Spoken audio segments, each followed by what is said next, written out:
Leading off our discussion tonight is Democratic Senator Chris Coons of Delaware. He is a member of Appropriations, Foreign Relations, and Judiciary Committees. Senator, earlier I mentioned that New York Times reporting that the Defense Department is changing the death toll numbers from this war to exclude 4 fallen service members from the official count because their deaths occurred during the ceasefire. What message do you think that sends to the families of these service members?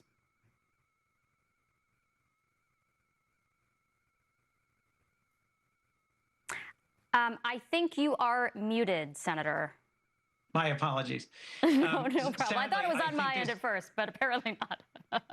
I think this continues the disrespect shown to hundreds of American service members who've been injured in the line of duty and not adequately reported. And as someone who was at Dover Air Force Base yesterday with President Trump, with Secretary Hegseth, with other senators and House members and senior generals, the Chief of Staff of the Army, it seemed perfectly clear to me during that somber military ceremony where 4 families received the remains of their fallen loved ones, that they did not die during a ceasefire, that they died as a direct result of an attack by Iran on our allies in the region, and that they should be recognized and honored as having fallen in service to our nation during a war. So, look, the picayune matter of exactly what column of numbers their deaths belong in is far less important than the fact that we honor their death and their service. And frankly, what the American people and our service members are owed by Secretary Hegseth and President Trump is a clear strategy, a plan for how to end this war in a way that reopens the Strait of Hormuz, that weakens Iran, and that stabilizes the region. That's something they have failed to deliver in 145 days and at an enormous cost. So what is your understanding of where things stand right now? And you mentioned that the Pentagon owes us some semblance of a strategy. To the extent that they've offered anything, what is your understanding of what the strategy is? So President Trump keeps threatening to bomb more broadly, to unleash more on the Islamic Republic of Iran. And let me start by being clear about one thing that we all agree on. The Iranian regime has oppressed their own people, has supported terrorism throughout the region, has played a role in killing thousands of troops. These are not good guys. The mullahs and ayatollahs have led a dangerous terrorist regime. But throwing more bombs at them isn't going to produce a positive result. And part of President Trump's failed leadership in this instance has been how many different goals he has laid out. Remember, help is on the way. We're going to come help the Iranian people overthrow the regime, was something he was talking about early on when this war began. You don't hear much about that now. We're going to stop Iran's support for proxies, their ability to sustain Hamas and Hezbollah and the Houthis. Well, the Houthis just closed another key strait in the region, the entrance to the Red Sea, so not much success there. What Secretary Hegseth has focused on is a few narrow goals. Sink their conventional navy. Yes, accomplished. Bomb a whole lot of their ballistic missile launchers. Yes, accomplished. Create a whole lot of holes in the ground. Sure, fine. But Iran's ability to use the huge number of cheap, lethal drones that they have and they manufacture quickly, that hasn't been contested.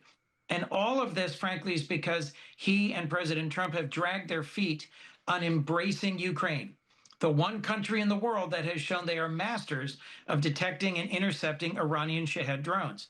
Now, our allies in the Gulf are doing that, the Emiratis, the Saudis, the Kuwaitis.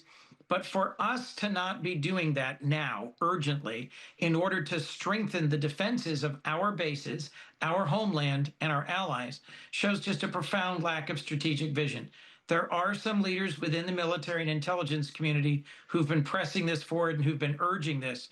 But President Trump has not, so far, taken that key step, which would be the beginning of a strategy of getting us out of this mess. Well, that brings me to my next question, which is, what would be considered an acceptable resolution in Iran at this point? What are Democrats asking for? Because presumably it's not another forever war. What is Correct. The best possible resolution we could get at this point? Rule number 1 about holes. When you're in a hole, stop digging. Right now, what we are failing to do is to help Ukraine win their war against Russian aggression. And we seem to be just extending and continuing the war with Iran. One of the other key failings that President Trump had in planning for and executing this war was including our allies.